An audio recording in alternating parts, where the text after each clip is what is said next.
5/9/2022 ഉടമ്പടി ആദ്യമായിട്ട് എടുക്കുന്നത്. അത് ഞാൻ ഉടമ്പടി എടുക്കാനായിട്ട് ഇവിടെ വന്നതല്ല, ഞാൻ ജസ്റ്റ് ഒന്ന് മാതാവിനോട് പ്രാർത്ഥിക്കാനായിട്ടാണ് ഇവിടെ ആദ്യമായിട്ട് വരുന്നത്. പ്രധാനമായ ഒരു കാരണം എന്ന് വെച്ചാൽ ഞങ്ങളുടെ കല്യാണം കഴിഞ്ഞിട്ട് 4 വർഷമായിരുന്നു, ഞങ്ങൾക്ക് കുഞ്ഞുങ്ങളുണ്ടായിരുന്നില്ല. അപ്പോൾ ഞങ്ങളിങ്ങനെ ഒരു ഹോസ്പിറ്റൽ ട്രീറ്റ്മെൻറ്റിന് പോയിക്കൊണ്ടിരിക്കുകയായിരുന്നു. അപ്പോൾ ആ ഹോസ്പിറ്റലിൽ നിന്ന് ഞങ്ങളെ മറ്റൊരു ഹോസ്പിറ്റലിലേക്ക് സജസ്റ്റ് ചെയ്തു. അന്നേരം എൻ്റെ സിസ്റ്ററാണ് എന്നോട് പറയുന്നത്, നീ ആ ഹോസ്പിറ്റലിൽ പോകുന്നതിനിപ്പുറം ഇവിടെ കൃപാസനം എന്ന് പറയുന്നൊരു പള്ളിയുണ്ട്, ആ പള്ളിയിൽ വന്ന് പ്രാർത്ഥിച്ചിട്ട് വേണം നീ എവിടേക്കാണെങ്കിലും ഇനി ട്രീറ്റ്മെൻറ്റിന് പോകുന്നുണ്ടെങ്കിൽ പോകാമെന്ന്. അപ്പോൾ എനിക്കിങ്ങനെ ഈ പള്ളിയെപ്പറ്റി അധികം കേട്ട് പരിചയമൊന്നുമില്ല. ഞാനിങ്ങനെ യൂട്യൂബിലൊക്കെ സെർച്ച് ചെയ്തു. അപ്പോൾ ഞാനിങ്ങനെ കുറേ ട്രോൾസും പത്രം ആൾക്കാർ ഭക്ഷിക്കുന്നു അങ്ങനെയൊക്കെയാണ് ആദ്യം കാണുന്നത്. അപ്പം ഞാൻ വലിയ വിശ്വാസത്തോടു കൂടിയൊന്നുമല്ല ഇവിടെ ആദ്യം വന്നത്. പക്ഷേ ഇവിടെ വന്നു കഴിഞ്ഞപ്പോൾ എന്തോ എനിക്ക് ഉടമ്പടി എടുക്കണമെന്ന് എൻ്റെ ഉള്ളിൽ നിന്ന് ആരോ പറഞ്ഞു. ഞാൻ ഉടമ്പടി എടുക്കാൻ പോവാണെന്ന് എൻ്റെ സിസ്റ്ററിനെ വിളിച്ച് പറഞ്ഞു. അപ്പോൾ അവൾ എന്നോട് പറഞ്ഞു, ഉടമ്പടി എന്ന് പറഞ്ഞാൽ നീ വിചാരിക്കുന്ന പോലെ അത്ര നിസ്സാരമായ ഒരു കാര്യമൊന്നുമല്ല, അതിനൊത്തിരി കടമ്പകളുണ്ട്, അതൊക്കെ നിനക്ക് ചെയ്യാൻ പറ്റുമെന്ന് എനിക്ക് തോന്നുന്നില്ല, കാരണം നീ അത്ര ഒരു വിശ്വാസിയല്ല. അപ്പോൾ ഞാൻ പറഞ്ഞു, എന്തായാലും ഞാനത് എടുക്കുവാണ്, എനിക്കിവിടെ വന്നപ്പം അങ്ങനെ തോന്നി, ഞാനതുകൊണ്ട് ഉടമ്പടി എടുക്കാൻ പോവാണെന്ന് പറഞ്ഞിട്ട് ഉടമ്പടി എടുത്തു. അന്ന് ഞാൻ ഒത്തിരി ലേറ്റായി, ഇവിടെ നിന്നൊരു 6 o'clock ഒക്കെ കഴിഞ്ഞിട്ടാണ് ഞാൻ പോയത്.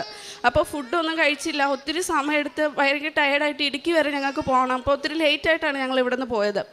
എന്നിട്ട് ഞാൻ തിരിച്ച് വീട്ടിൽ ചെന്നു. ഞാൻ പാലായിൽ ഒരു ഇൻസ്റ്റിറ്റ്യൂട്ടിൽ ജർമ്മൻ പഠിക്കാൻ സ്റ്റാർട്ട് ചെയ്തു. അതോടൊപ്പം തന്നെ ഒരു ട്രീറ്റ്മെൻറ്റിനായിട്ടും പോകുന്നുണ്ടായിരുന്നു. അപ്പോൾ ആ ട്രീറ്റ്മെൻറ്റ് എടുത്തുകൊണ്ടിരുന്ന സമയത്ത് 2 സൈക്കിൾ ഇഞ്ചക്ഷൻസ് ഞാൻ എടുത്തു. അപ്പോൾ എടുത്തിരുന്ന സമയത്ത് ആ ഇഞ്ചക്ഷൻ ഫോളിക്കൽ സ്റ്റിമുലേറ്റിംഗ് ഇഞ്ചക്ഷൻസ് ആയിരുന്നു. അപ്പോൾ ഫോളിക്കൽ സ്റ്റഡി നടത്തിയപ്പോൾ ആ മന്ത് എഗ്ഗിന് വലിപ്പമില്ല, അപ്പോൾ പ്രഗ്നൻസി ആവാനുള്ള ചാൻസ് വളരെ കുറവാണെന്ന് പറഞ്ഞു.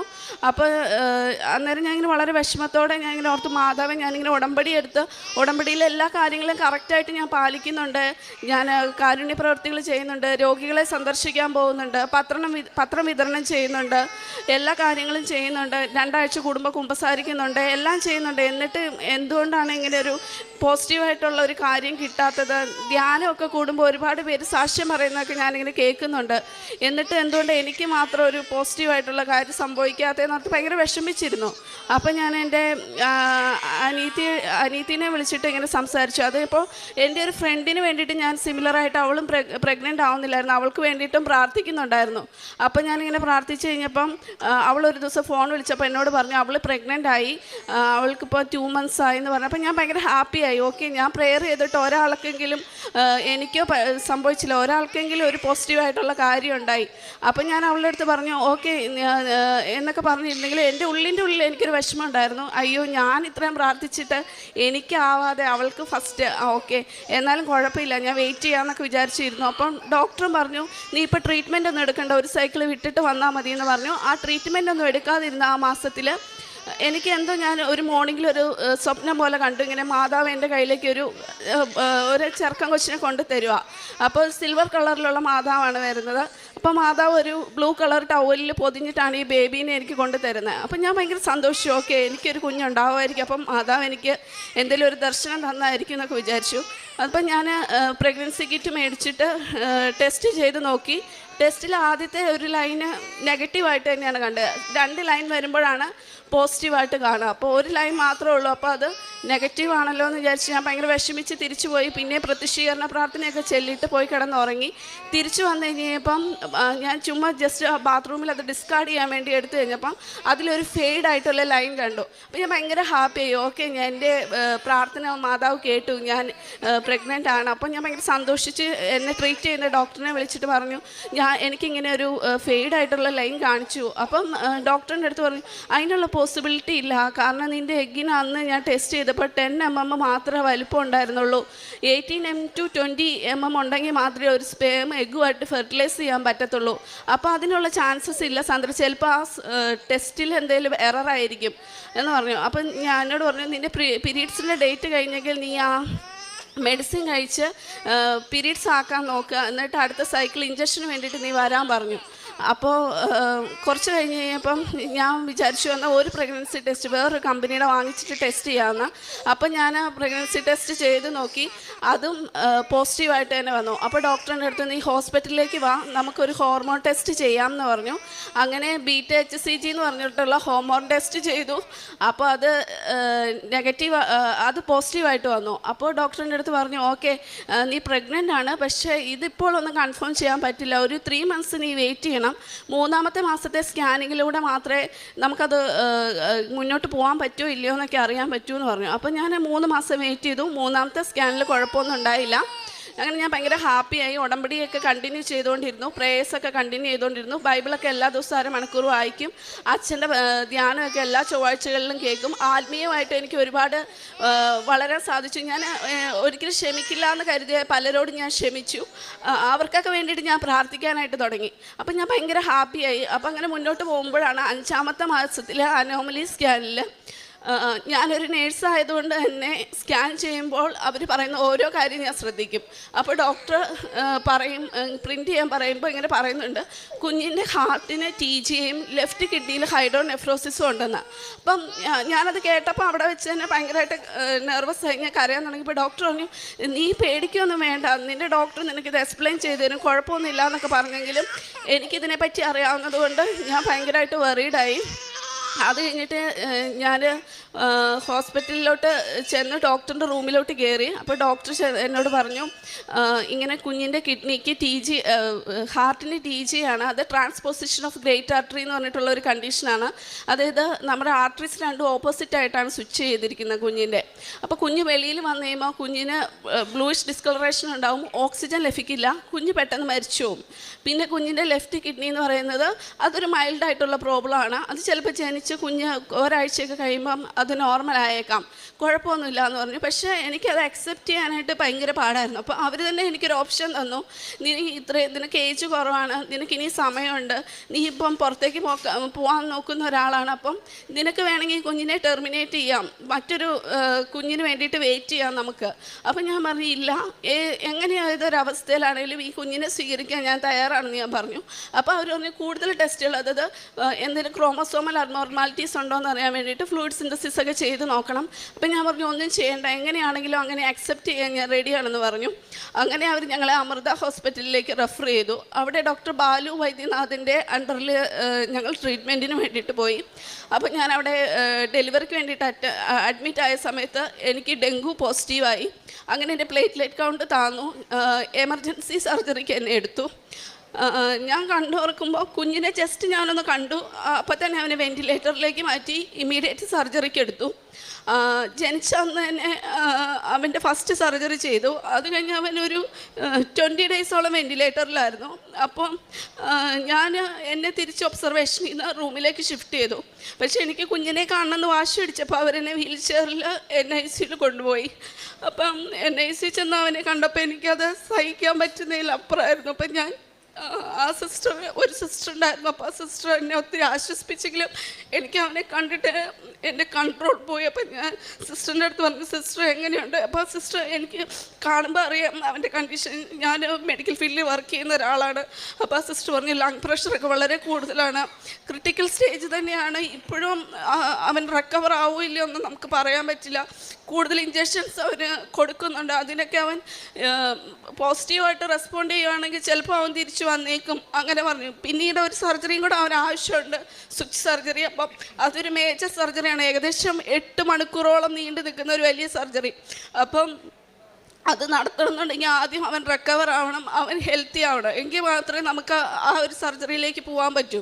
അപ്പം എനിക്ക് ഹോസ്പിറ്റലായതുകൊണ്ട് മെഴുകുതിരി ഒന്നും കത്തിച്ച് വെച്ച് പ്രാർത്ഥിക്കാൻ പറ്റില്ല. പക്ഷേ എല്ലാ ദിവസവും 5:30 ഞാൻ എഴുന്നേറ്റ് പ്രാർത്ഥിക്കും. എത്ര പെയിനാണെങ്കിലും എത്ര ബുദ്ധിമുട്ടുണ്ടെങ്കിലും ഞാൻ എൻ്റെ ഉടമ്പടിയെല്ലാം കണ്ടിന്യൂ ചെയ്തുകൊണ്ടിരുന്നു. പറ്റുന്ന ദിവസങ്ങളിലെല്ലാം നടന്ന് തന്നെ ഞാൻ പള്ളിയിൽ പോയി.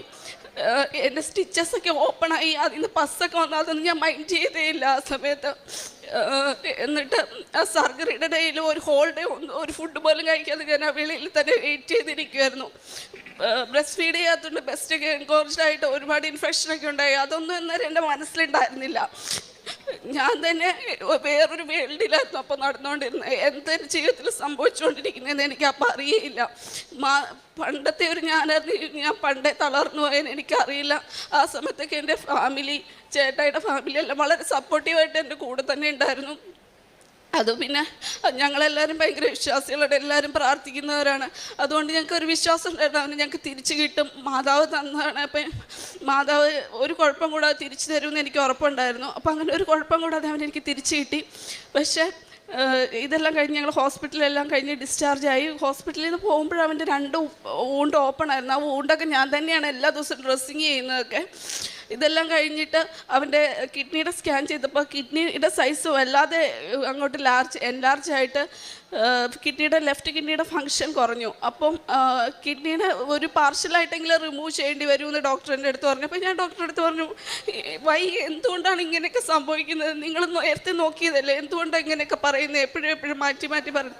അപ്പം ഞാൻ ഡോക്ടറിൻ്റെ അടുത്ത്, നീ ഇങ്ങനെ ഇമോഷണലായിട്ട് കാര്യമില്ല, നമ്മൾ പോസിറ്റീവായിട്ട് തിങ്ക് ചെയ്യണമല്ല, നീ ഒത്തിരി പ്രെയർ ചെയ്യുന്നതല്ലേ, അപ്പോൾ നിനക്കറിയില്ല ഇതൊക്കെ മാറും എന്നുള്ള കാര്യം, നീ വിശ്വസിക്കുന്നില്ലേ, അപ്പം നീ പ്രാർത്ഥിക്കുക, അപ്പം നമുക്ക് നോക്കാമെന്ന് പറഞ്ഞു. ഞാൻ അങ്ങനെ ഇവിടുത്തെ ഡയറക്ടറെ വിളിച്ച് പറഞ്ഞു, എനിക്കിങ്ങനെ അച്ഛനെ ഒന്ന് വന്ന് കണ്ട് കുഞ്ഞിനെ കൊണ്ട് പ്രാർത്ഥിക്കണം. പക്ഷെ അവൻ്റെ ഹാർട്ടിൻ്റെ സർജറി കഴിഞ്ഞിരിക്കുന്നതുകൊണ്ട് അവന് ഇങ്ങനെ ഓപ്പൺ ആയിട്ടുള്ളൊരു സ്പേസിലേക്ക് എനിക്ക് പെട്ടെന്ന് കൊണ്ടുവരാൻ പറ്റില്ല, അവന് ഇൻഫെക്ഷൻ ഉണ്ടാവും.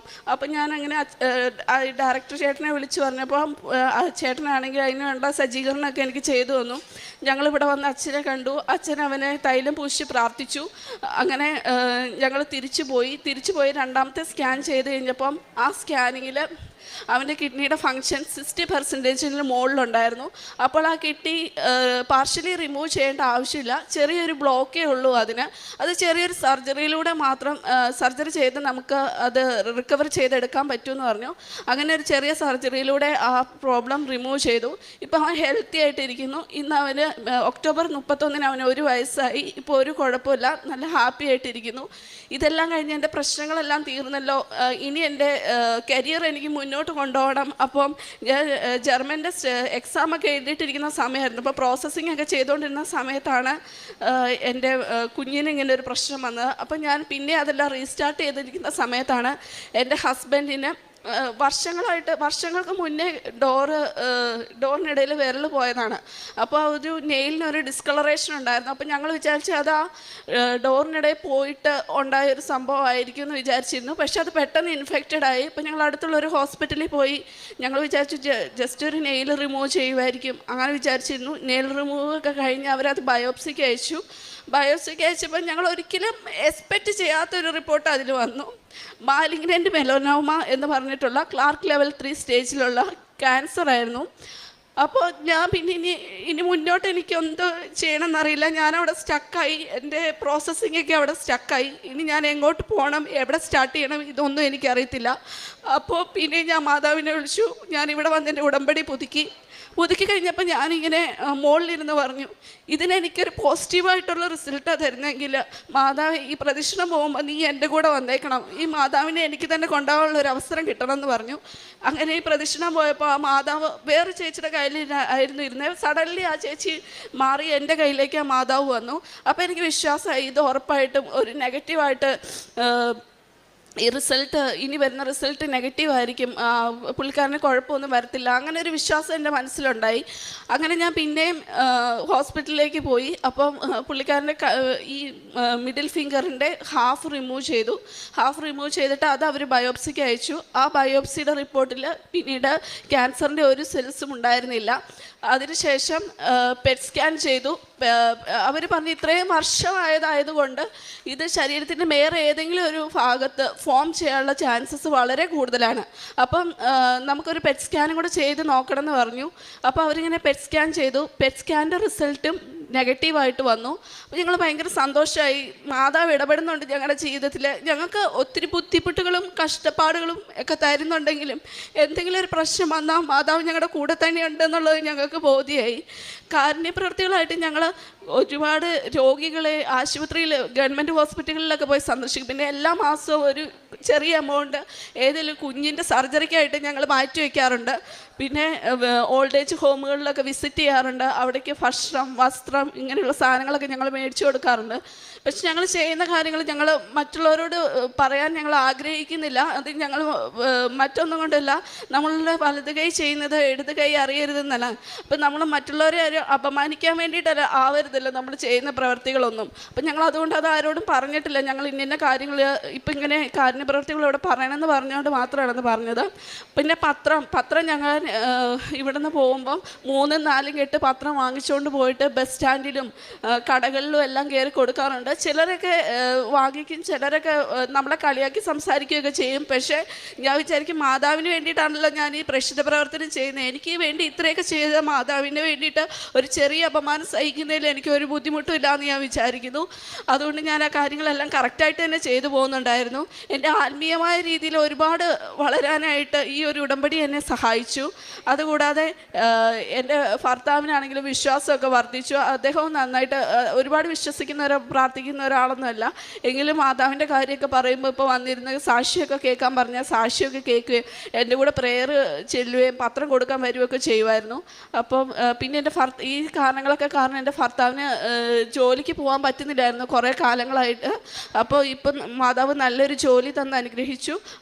പിന്നെ എൻ്റെ അനിയത്തിയുടെ OET എക്സാം, അത് എൻ്റെ നിയോഗത്തിലെ ഒരു കാര്യമായിരുന്നു. എൻ്റെ അനിയൻ്റെ ജർമ്മൻ എക്സാമും. അവരും രണ്ടുപേരും, അനിയത്തി ഇപ്പം ന്യൂസിലൻഡിലാണ് ജോലി ചെയ്യുന്നത്, അനിയനിപ്പോൾ ജർമ്മനിയിലെത്തി. ഇനി ഒരു സാക്ഷ്യം പറയാൻ ഞാനിവിടെ വരുന്നുണ്ടെങ്കിൽ അതെൻ്റെ ജർമ്മനിക്ക് പോകാനുള്ള വിസ കൊണ്ടായിരിക്കും എന്നുള്ള കാര്യം എനിക്ക് ഉറപ്പുണ്ട്. അപ്പം ഇത്രയും അനുഗ്രഹങ്ങളൊക്കെ എനിക്ക് ചെയ്തു തന്ന എൻ്റെ മാതാവിന് ഒരു കോടി നന്ദി ഞാൻ പറയുന്നു. മിക്ക പ്രവാചകൻ്റെ പുസ്തകം 7-ാം അധ്യായം 7-ാം തിരുവചനം. ഞാൻ കർത്താവിലേക്ക് കണ്ണുകൾ ഉയർത്തും, എൻ്റെ രക്ഷകനായ ദൈവത്തിന് വേണ്ടി ഞാൻ കാത്തിരിക്കും, എൻ്റെ ദൈവം എൻ്റെ പ്രാർത്ഥന കേൾക്കും. സാന്ദ്ര എന്ന ഈ മകളും ജീവിത പങ്കാളിയും കുഞ്ഞും പരിശുദ്ധ കൃപാസന മാതാവിൻ്റെ ഈ അൾത്താരയിൽ അവരുടെ ജീവിതത്തെ സാക്ഷ്യപ്പെടുത്തുമ്പോൾ എത്ര വലിയ അനുഗ്രഹമാണ് ഈ കുടുംബത്തിന് നൽകിയതെന്ന് നാം തിരിച്ചറിയുന്നു. പ്രഗ്നൻസിയുടെ ആദ്യ നാളുകളിൽ തന്നെ ഏറെ ക്ലേശപൂർണമായ രോഗാവസ്ഥയുള്ള ഒരു കുഞ്ഞാണെന്ന് തിരിച്ചറിയുന്നുണ്ട്. നാം ഈ സാക്ഷ്യത്തിൽ ശ്രദ്ധിക്കേണ്ട ഉടമ്പടിയുടെ ഏറ്റവും പ്രധാനപ്പെട്ട ഒരു കണ്ടൻറ്റ് തീരുമാനങ്ങൾ എടുക്കുന്ന രീതിയാണ്. ഓരോ തീരുമാനവും ദൈവത്തിൽ ആശ്രയിച്ചുകൊണ്ടാണ് എടുക്കുന്നത്. മനുഷ്യൻ്റെ കണ്ണുകളിൽ, വൈദ്യശാസ്ത്രത്തിൻ്റെ കണ്ണുകളിൽ പലതും ഒഴിവാക്കണമെന്നും വേണ്ടെന്ന് വെക്കണമെന്നും പറഞ്ഞു കൊടുക്കുമ്പോൾ അതല്ല, എൻ്റെ ദൈവം എനിക്ക് വേണ്ടി നന്മയായിട്ടുള്ളത് പരിണമിപ്പിക്കുമെന്ന പ്രത്യാശയോടുകൂടി ഓരോ തീരുമാനവും ദൈവത്തെയും അമ്മ മാതാവിനെയും സാക്ഷി നിർത്തിക്കൊണ്ട് ഈ കുടുംബം എടുക്കുകയാണ്. കുഞ്ഞിന് ജന്മം നൽകുവാനുള്ള തീരുമാനം അപ്രകാരം എടുത്തു. വീണ്ടും അവസാന നാളുകളിൽ ക്ലേശം കൂടി വരുമ്പോഴും തീരുമാനത്തിന് യാതൊരു വ്യത്യാസവും ഉണ്ടാവുന്നില്ല. കുഞ്ഞ് ഗുരുതരമായ രോഗാവസ്ഥയിലേക്ക് പോകുമ്പോഴും നല്ല പ്രത്യാശയോടുകൂടി പരിശുദ്ധമ്മയുടെ സംരക്ഷണയിൽ കുഞ്ഞിനെ സമർപ്പിച്ച് പ്രാർത്ഥിച്ചു കൊണ്ടിരുന്നു. അവിചാരിതമായി ജീവിത പങ്കാളി ക്യാൻസർ രോഗം 3rd സ്റ്റേജ് ആണെന്നറിയുമ്പോഴും പരിശുദ്ധ അമ്മയിലാണ് പൂർണ്ണമായി ആശ്രയിച്ചുകൊണ്ട് ആ ചികിത്സയിലേക്ക് പോകുവാൻ തയ്യാറാവുന്നത്. 2 ചെറുപ്പമുള്ള ദമ്പതികളാണ്. ദാമ്പത്യ ജീവിതം തുടങ്ങിയതേയുള്ളൂ. നിരന്തരമായ പീഡാനുഭവങ്ങളിലൂടെയാണ് കടന്നുപോയത്. എങ്കിലും ഉടമ്പടി ജീവിതം ഏറ്റവും ദോഷകരമായ സാഹചര്യത്തിൽ വലിയ പ്രത്യാശയോടുകൂടി ഉറച്ചു നിൽക്കുവാൻ ഈ ദമ്പതികളെ സഹായിച്ചു എന്നതാണ് ഈ സാക്ഷ്യത്തിൻ്റെ പ്രത്യേകത. പരിശുദ്ധ അമ്മയുടെ അരികിലേക്കെത്തി നമ്മുടെ ജീവിതം സമർപ്പിക്കുമ്പോൾ അമ്മ മാതാവ് നമുക്ക് കൈമാറുന്നത് തിരുക്കുമാരൻ നമ്മളെ ഉപേക്ഷിക്കില്ല എന്ന വലിയൊരു വാഗ്ദാനമാണ്. ജീവിതത്തിൻ്റെ ഏത് തകർച്ചയിലൂടെയും, ഏത് രോഗാവസ്ഥയിലൂടെയും, ഏത് ഇല്ലായ്മയിലൂടെയും കടന്നു പോകുമ്പോഴും കാത്തു പരിപാലിക്കുന്ന, സ്നേഹിക്കുന്ന, രക്ഷിക്കുന്ന, സന്തോഷം പകരുന്ന ഒരു ദൈവകരങ്ങളിൽ നാം ഓരോരുത്തരും സുരക്ഷിതരാണ് എന്ന ബോധ്യം ഈ അമ്മ കൈമാറുന്നുണ്ട്. അതാണ് ഈ കുടുംബത്തിൻ്റെ ഓരോ വാക്കിലും നമ്മൾ കണ്ടത്. കണ്ണീരിൻ്റെ തോരാമഴ കുടുംബത്തിൽ പെയ്തിറങ്ങുമ്പോഴും പരിശുദ്ധമ്മയുടെ ജപമാലയിലൂടെ ഓരോ കണ്ണീർ മഴയെയും മാറ്റിക്കൊണ്ട് കൂടുതൽ ദൈവസ്തുതികൾ ഉച്ചരിക്കുവാൻ ഈ കുടുംബത്തിന് സാധിച്ചത് ഉടമ്പടി ജീവിതത്തിലൂടെയാണ്. ഈ കുഞ്ഞിനെ പ്രതി, ജീവിത പങ്കാളിക്ക് ലഭിച്ച സൗഖ്യത്തെ പ്രതി അമ്മ മാതാവിനും തിരുക്കുമാരനും നന്ദി അർപ്പിച്ചുകൊണ്ട് കരഘോഷത്തോടു കൂടി ഈ സാക്ഷ്യം നമുക്ക് സമർപ്പിക്കാം.